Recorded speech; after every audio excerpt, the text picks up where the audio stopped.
सब कुछ एमसी की मैं सोफिया आज मैं आपके सामने एक नई कहानी के साथ आई हूँ।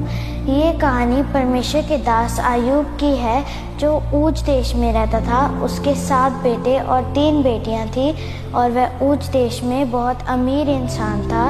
वह धर्मी भी था, इसलिए परमेश्वर ने उसको बहुत आशीष दी।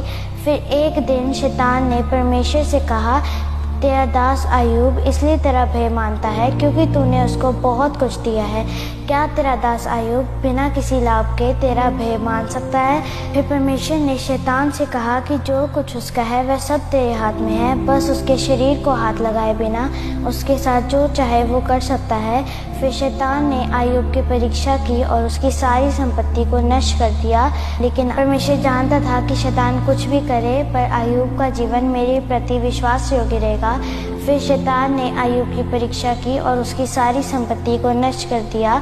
फिर भी अय्यूब का परमेश्वर के साथ रिश्ता उन सब संपत्ति से भी बढ़कर था, क्योंकि अय्यूब जानता था कि जो कुछ उसके पास है वह सब परमेश्वर का ही है। फिर अय्यूब के दिन भले ही बुरे थे, लेकिन परमेश्वर उसके साथ थे और उसकी देखभाल करते थे। अय्यूब का सब कुछ खोने के बाद भी उसने परमेश्वर को नहीं छोड़ा, बल्कि उसके साथ साथ चलता रहा और उसकी प्रेजेंस का आनंद लिया और अपने दोस्तों के लिए भी प्रार्थना करता रहा। इसलिए परमेश्वर ने उसको बहुत आशीष दी और उसका सब कुछ खोया हुआ वापस कर दिया।